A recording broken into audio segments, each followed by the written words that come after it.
They just pushed us over the edge.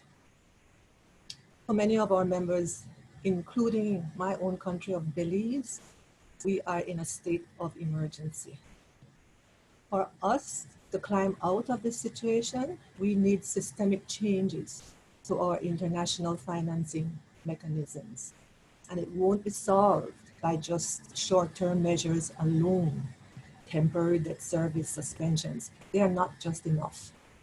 We need more innovative interventions like debt swaps, greater access to concessional financing, and a comprehensive SIDS vulnerability assessment to better reflect the risks we face despite our middle income status. At the same time, the climate crisis remains unabated. This is no time for a holiday. We have a unique opportunity to build back better, and we are squandering it. There has been a lot of talk about green recoveries, but the rhetoric is not being backed up if countries stick to their commitment of submitting undated NDCs in 2020. These plans will lay a blueprint from which a genuine green recovery from the pandemic can be built. So for AOSIS, it's distressing that on the eve of the UN celebrating its 75th anniversary, multilateralism seems to be in retreat. I understand that COVID has affected everyone, and the domestic pressure it pressures countries to feel that they have to turn inward and restore things to the way they were before. But things can't go back to the way they were before. If you do that, you condemn the most vulnerable. SIDS need a compact to deliver debt relief and increase resilience financing. And this will do well, it will augur well in disrupting the vicious cycle of uncertainty, debt dependency, and unrealized sustainable development potential. This therefore is the time for donor countries to finally honor their collective commitment and deliver official development assistance to developing countries in full and unconditionally. Channeling a significant amount of the pledged ODA now could capitalize this plan. Thank you. Thank you, Ambassador. Now I would like to ask Marla to deliver her notes.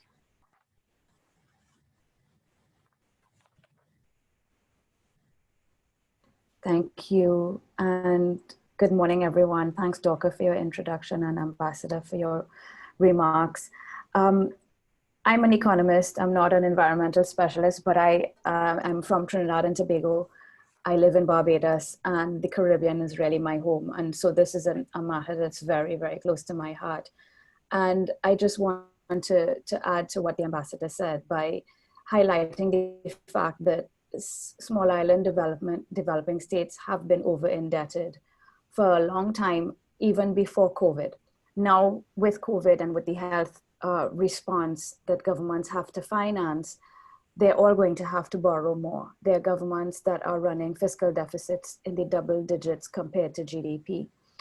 And of course, our debt to GDP ratios are skyrocketing. Even if we don't borrow, our debt to GDP is growing because the denominator, which is the GDP, is declining because our economies are in contraction based on the sudden stop and based on the response that we've had to implement for our tourism sector. The other thing I want to mention is that, in this region, in the Caribbean, we have a debt sustainability threshold of around 56% of GDP. Now, what does that mean? It means that once you get over a 55 or 56% debt to GDP, what happens is each additional dollar of debt actually has a negative impact on the size of your economy, on your GDP. So there's a negative relationship between debt and GDP once you cross about 56%. And so most of us are already in unsustainable territory even before COVID-19. The other thing is that many of us are dealing with what we call primary fiscal deficits, meaning that most governments are already in the red before they even honor the interest on the existing debt that they hold. So they're already in deficit before they pay interest on existing debt. That also speaks to the unsustainability of the level of debt in SIDS. In my view, what this is going to lead to, this structural problem we have, and layer on top of that COVID-19, is you're going to have governments that are going to be downgraded. We have already seen some of that happen in the Caribbean over the past few months. And we're going to see defaults. We already saw Suriname, for example, default recently here in the Caribbean. And I expect to see more countries in the Caribbean. I think Bahamas is at significant risk of default perhaps by next year. I think that it's very important for us to pay attention to the World Bank's classification of countries in terms of income level. And I think that that's something that the international community, multilateral agencies and so on, we need to really bring that kind of dialogue and that issue to the forefront, because that affects so many things, including the access that we have to finance and aid.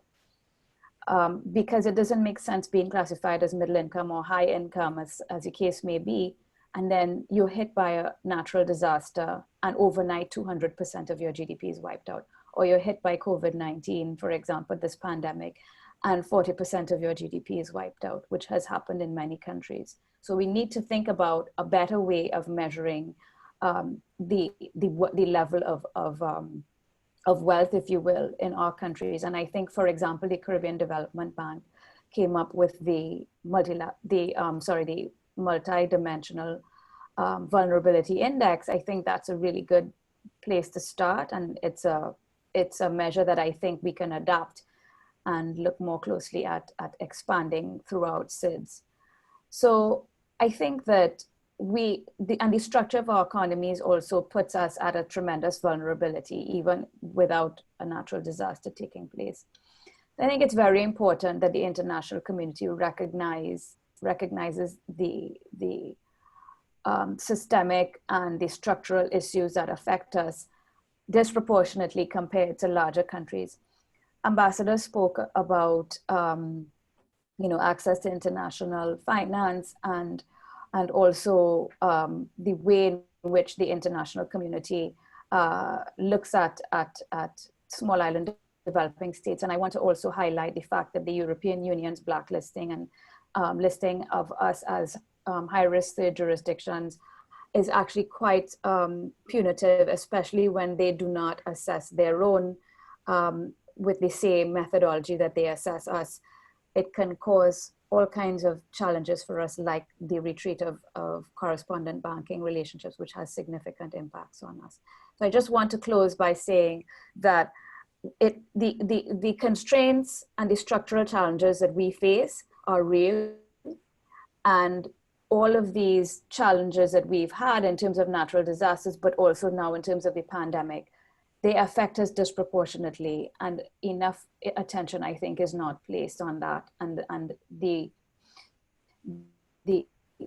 measures that can be taken by the international community to alleviate it, such as debt relief or the restructure of debt, considered more carefully by the multilateral agencies and the international community. Thank you.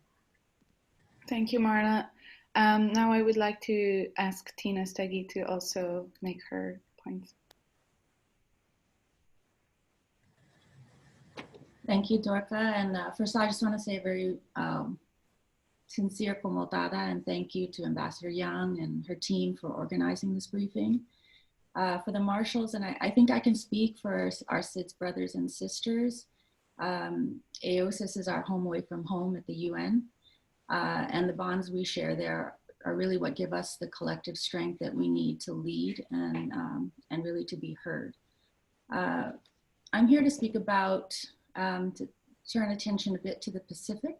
In my country, we've kept the coronavirus out thus far, not only by shutting our borders extremely early, but also by keeping them closed.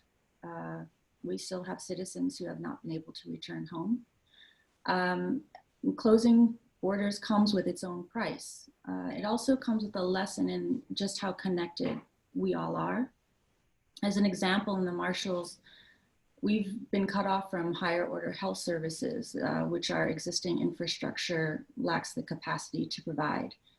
I also see how connected we all are when I look at the way climate change is affecting us today. And in my country, we see king tides, we see wave overwash, the rise of mosquito-borne illnesses like dengue fever as mosquito patterns shift.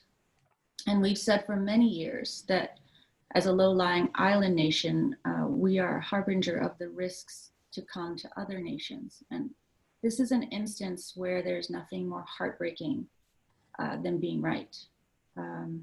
As I watch the wildfires in the American Wests, floods in Sudan, it's just horrifying to see the devastation that climate change brings.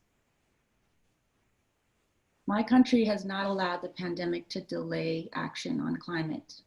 We were the first to submit the updated and enhanced climate targets required every 5 years under the Paris Agreement. And even during this pandemic and with all the constraints that closed borders brings, we're actively working on a national adaptation plan reaching across communities in our islands.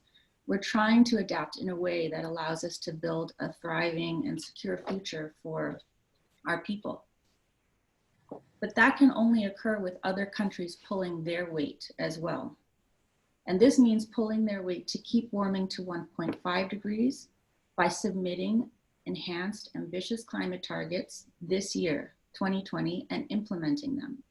It also means working to ensure that the terrible losses of this pandemic are relegated to the past as opposed to signaling the course for the future.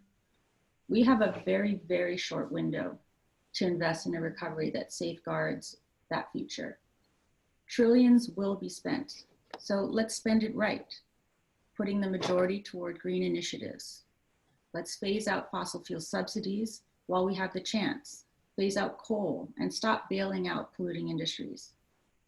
Look, studies from climate analytics say that the recovery done right can save 0.3 degrees in temperature rise. We're already at 1.1 and 1.5 is the ceiling for those of us in the islands. And as we see more and more today, those of us around the world. In my country, we understand that even if we reach the 1.5 promised by Paris, we're still going to need to take drastic measures to adapt and to survive. And we cannot do this alone. Loss and damage may sound like a dry term for those steeped in climate diplomacy. But when I hear those words, I think of lost schools. I think of lost hospitals. I think of the salt water that bubbles up through the very ground of my brother's front yard during a king tide, killing plants and threatening his home. I also think of the work that he and so many in my community do every day to fight for the future that we need, because we refuse to be swept away by the tide. And today, I think also of the United Nations losing members because of a preventable crisis. The fact is, we know what we all need to do to prevent this crisis. We're about to celebrate the 75th anniversary of the UN, as Ambassador Young noted before. The world must correct its course because we're all in this canoe together. The Marshall Islands and AOSIS are charting the way forward to ensure that we are here to celebrate the next anniversary. But we're also looking to our fellow members, particularly the major emitters, to give wind to our sails. You save our seat and you save the world. Thank you. Thank you so much, and thanks everyone for the wonderful introductory parts. I would like to now move into the question and answer session. I'm going to start with the question that came from Fiona Harvey from The Guardian. I'm not sure if she's here, but if she is, please let me know if you want to add something to this. The question is, what action can developed countries take urgently ahead of COP26 to help developing nations struggling with the impacts of COVID-19 and climate, and what actions can they agree to at the COP? So whoever would like to start with answering this question, please just go ahead. I think for developed countries, through the United Nations, we need to really talk and operate about a SIDS compact, like I outlined. I think that that is an important thing that developed countries can do. It involves ODA, Official Development Assistance. Some countries have kept to their 0.7% of GDP of development assistance, but many, many, many have not. And I think that is one thing that they could do leading up to COP. COP itself requires some serious bona fide negotiations. And one of the main things that's going to happen or should happen before COP is enhanced NDCs, nationally determined contributions. Countries who filed NDCs when the year after the Paris Agreement was signed are now required to update those NDCs. And with the report of the scientists, 1.5 degree report on global warming, it is imperative that those NDCs be enhanced. The ambition at the present level of the NDCs is just not enough to curb greenhouse gas emissions and keep global warming to below 1.5 degrees. In actual fact, we are on a trajectory for 3 degrees at the present rate. So the nationally determined contributions of all the countries, developed countries, needs to be updated and filed in 2020. That is before the COP, which is in the next COP 26 is in November of 2021. But 2020 is a critical year. It's a critical year. The science tells us, the report, the 1.5 degrees tells us we have a 10-year window to correct this trajectory of global warming. 10 years, we are into almost at the end of year 1. So I think that those are some of the things that developed countries can do now. Thank you. Tina or Marla, would you like to add something? I would join with everything that Ambassador Young has just mentioned, particularly about the importance of updating and submitting updated climate targets in 2020. And we really look to the leadership of the major emitters, but the COP presidency in particular can make a big difference here by taking the lead with its own NDC update. What does leadership look like? Leadership is putting the vulnerable countries and communities at the heart of not only climate action, but really at the heart of also the recovery from COVID-19. There is a reason that COVID-19 has just really magnified all of the structural and systemic issues that we're dealing with around the world, that produces inequities that lead to weakness and pain and suffering. Not just in the SIDS, but really in the developed world as well. We see those same structural inequalities affecting the most vulnerable. And if you put the most vulnerable communities and countries at the heart of your response to these crises, you not only protect those communities, but you really protect everyone. Because really, again, as I said before, we're connected on this planet. We're in the same canoe. And what you do to protect the vulnerable, in fact, strengthens the whole system and the whole world. Thank you. Marla, anything to add or? Okay, then I'm gonna move to the next question, which came from, sorry if I mispronounce your name, Keisuke Katori from the Asahi Shimbun. The US presidential election is coming up. I believe the planet is at stake. Could you share your message to voters in the US? I'm gonna copy paste the question just so everyone can see it. The planet is at stake. Could you just repeat? Oh, okay. Got it. I believe the plan. Yes. And I just give a quick answer to that. Things are at a critical point. And yes, the US elections are coming up, but apart from that, I think it is that many of the states in the United States are climate conscious. There is the Mayor's Alliance. There is the movement out of California, which addresses the Paris Agreement and says we are still in. So states in the United States are preparing and are doing what they can to abate the rise in temperature and to address climate change. However, allow me to say that the United States at a federal level, having withdrawn from the Paris Agreement, it's a huge negative for the entire movement, for the entire struggle. And it would be just absolutely wonderful if the United States rejoined, got back into the Paris Agreement. There's no denying that the withdrawal of the United States was a huge negative. And I think that everyone in the climate struggle would be delighted if the United States were to rejoin the Paris Agreement.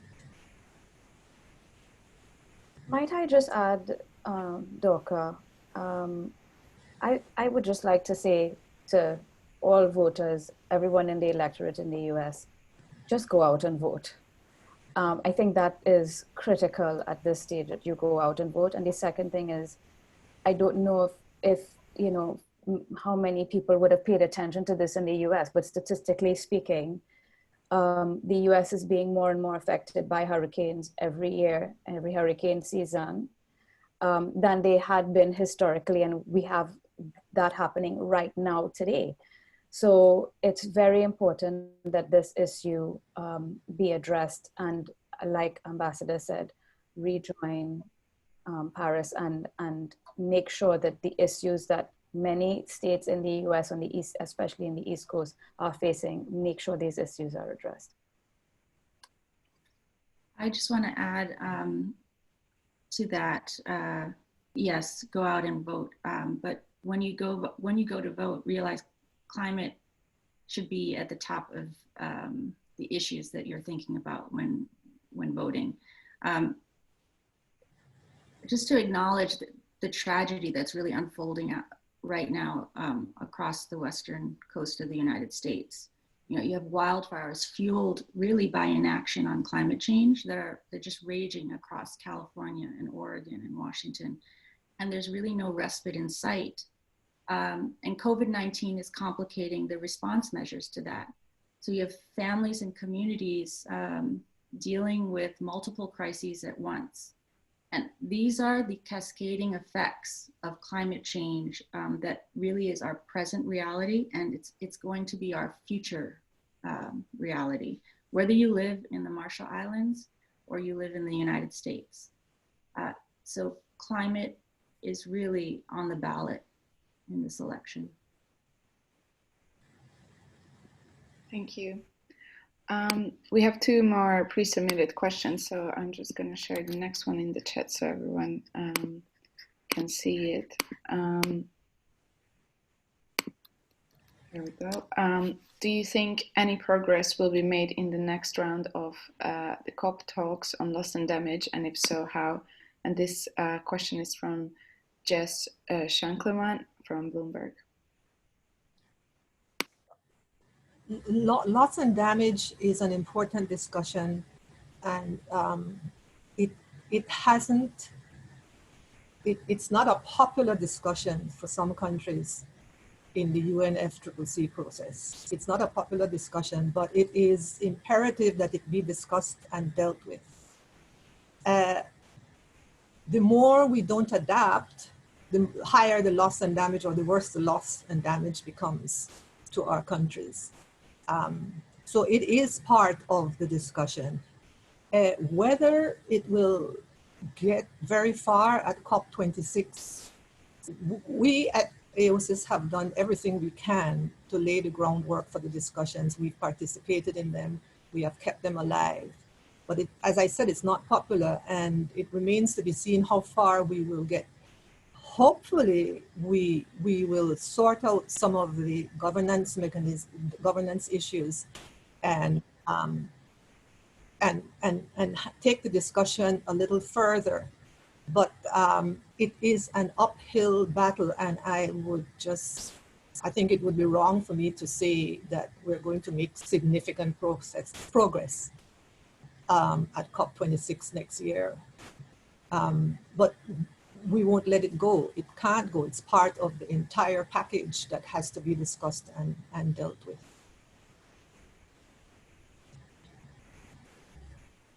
I would just also add, we really need to think about what loss and damage represents. In the Marshalls, as I mentioned, we're very focused right now on our national adaptation plan. It's really what we're calling our survival plan. How do we plan for such an uncertain future? And one of the things that we're looking at is how to incorporate the things that we already know will be lost into that plan. There are things you cannot adapt to.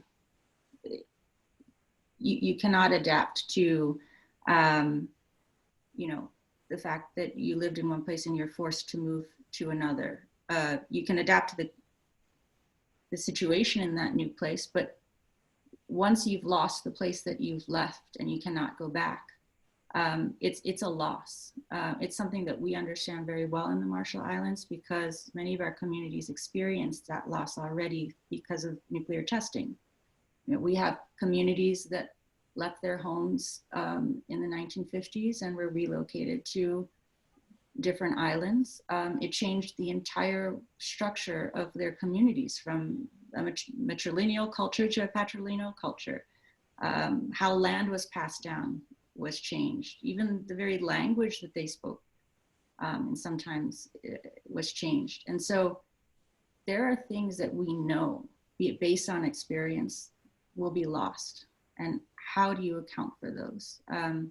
It's really about what is beyond when you get to a situation where you just can't adapt and you lose culture, identity, land on which the culture and identity is based. And so we need to move these forward in the negotiations, but we're also looking at our adaptation planning to really hone in on those issues and look at them closely. Okay, thank you. Then if Marla doesn't want to add to this, I have one more question from Amy Cortese from Impact Alpha. And I'm just posting the question, which is, I'm particularly interested in how the private sector investors can help or are helping already. Dorka, can I? Yeah, go ahead, please. Thank you. So the private sector is important. The whole climate struggle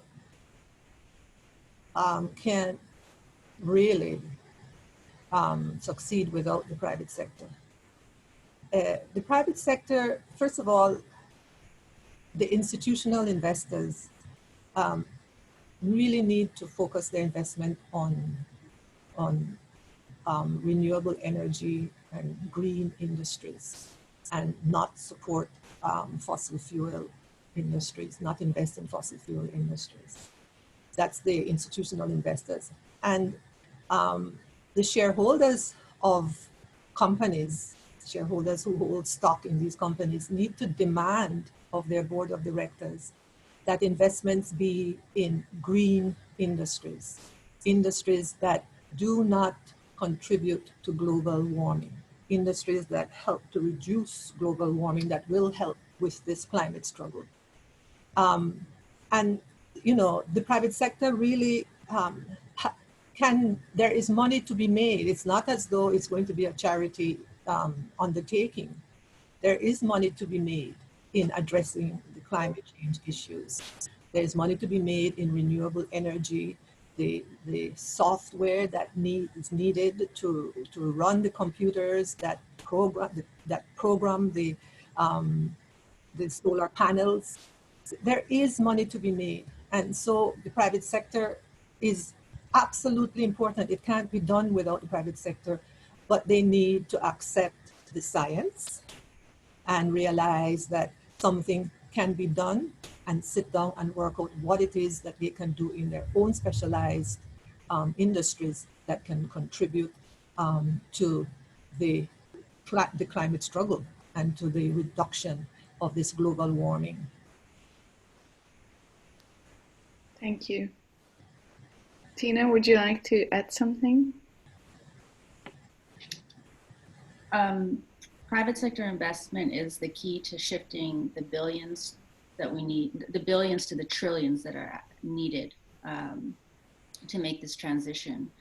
And so private investors, they're critical to supporting climate action, but it's actually, I just want to bring in, it's really in their best interest to move away from investment in fossil fuels and look to investing in green initiatives and renewables.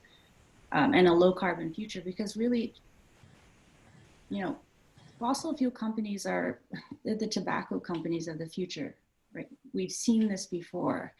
And it just doesn't make sense to put your money there. It makes sense to put your money in renewables and in the companies that will provide the safe future that we need.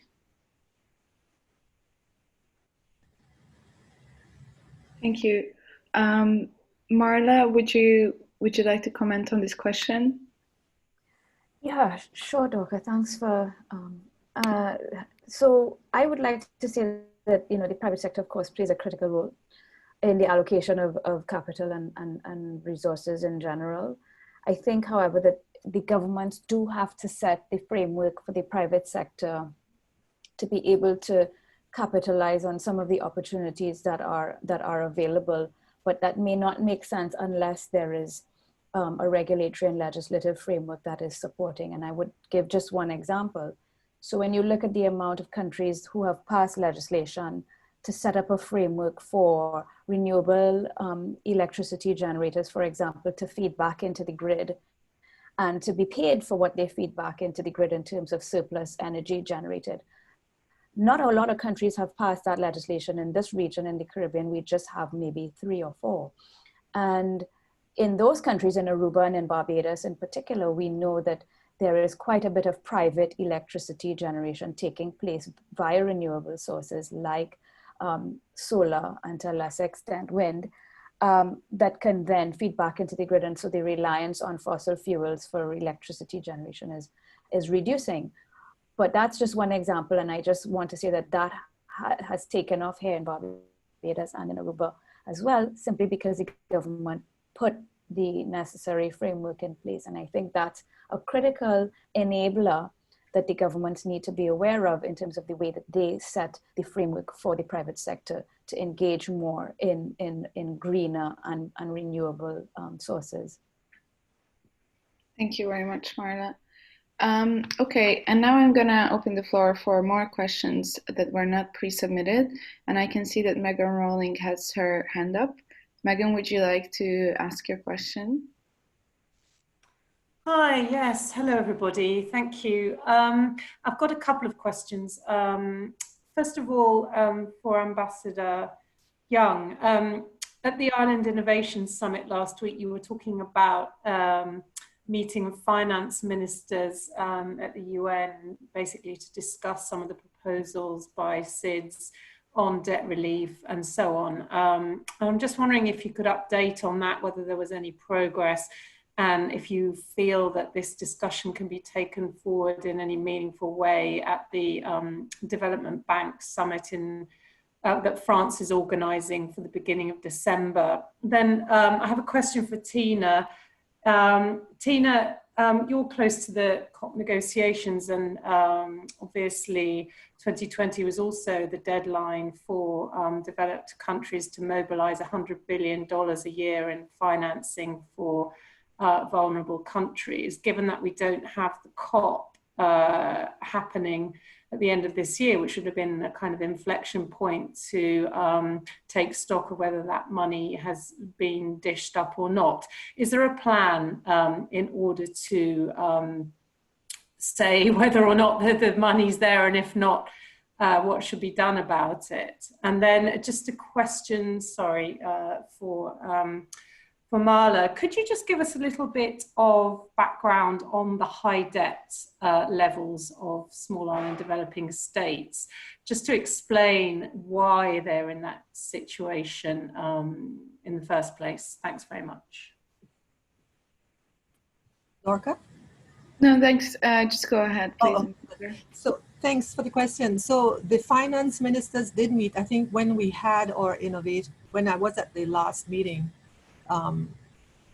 that you were at, we spoke about the fact that it was actually on the day that the finance ministers were meeting here at the UN, virtually, of course. And the 6 strands that were discussed for financing for development, the outcomes have not been released yet. I have to say that we haven't seen it reduced to writing, a synopsis of what has come out of it. But I think that since we put in our input of what we wanted, essentially along the lines of the AOSIS statement on debt, which is a UN document, and the asks that were made and the discussion that we took forward was along the same lines as what is in that AOSIS statement on debt. So the next step will be for the heads of government to discuss what came out from their finance ministers meeting, and that will be in early October. And we're hoping it's going to have clear strands, clear directions of what is possible and what it is that we think we can get, and that could be taken to the meeting that France is organizing. It's just a step-by-step process, as you know, and so we work from the bottom up. So I can't tell you what the recommendations are from the ministers of finance. I haven't seen them yet. I don't want to talk out of turn as to what it is that is actually going to be taken to the heads of government in early October. Thank you. Tina, would you like to answer the question that Megan asked? Yes, so many challenges this year, especially with the lack of an in-person COP. And I think that it's just really critical that we're talking about post-2020 financing. The 100 billion, that minimum is just not coming through. And the issue is the 100 billion itself. Again, it's the minimum, but there's so many other larger problems that really COVID has, illuminated, right? And that we're talking about here, the structural problems that come with sort of the debt situation that many SIDS were in before COVID started and are now being exacerbated in this pandemic climate. And so where the Marshall Islands has really been putting its efforts has been trying to push the dialogue around solidarity and the leadership that we do need to see from the developed nations in supporting measures, creative measures for the SIDS, whether it be through debt relief, concessional financing, and all of those measures, because as the ambassador had mentioned, we really need to be looking at this comprehensively. The 100 billion is a piece of it, but we really need sort of a comprehensive plan and a very deep look at the vulnerabilities that SIDS have.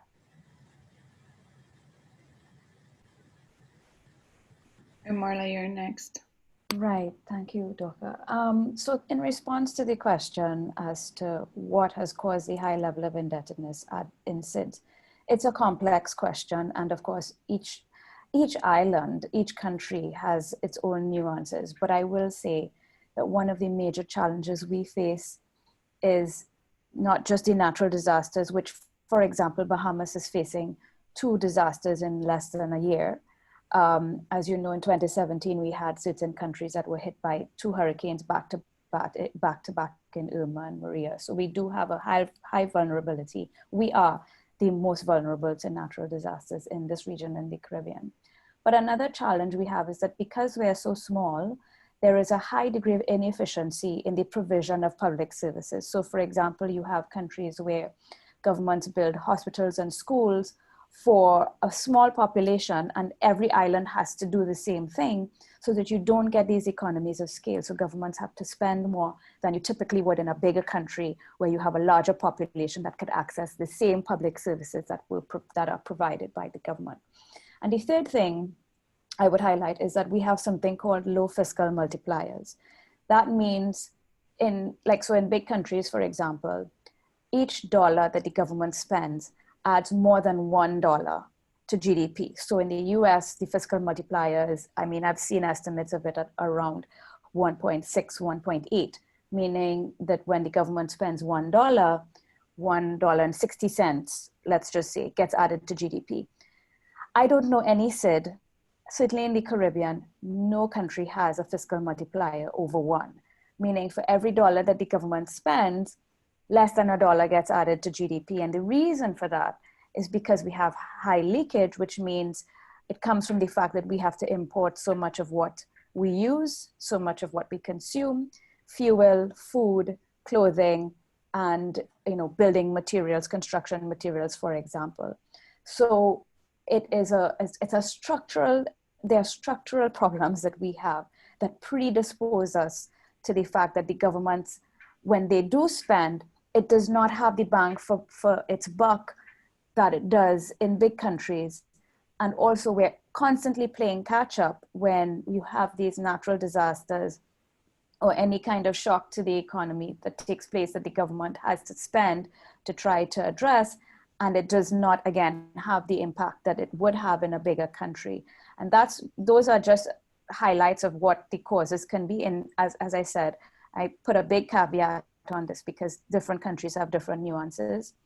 I would just add that we all have soft currencies, meaning that none of us have a currency that is accepted internationally, like the US dollar, the euro, the Canadian dollar, for example. We all have currencies that nobody wants except domestically. And so we have to earn foreign currency in order to be able to import everything that we use and that we need, that we cannot produce ourselves. And so that puts us on a So because of all these factors, we're struggling, really.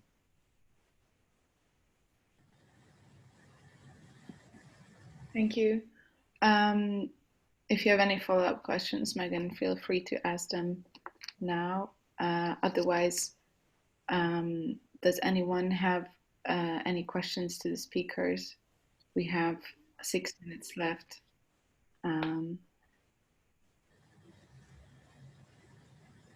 Because if not, then I do have a question actually, which is,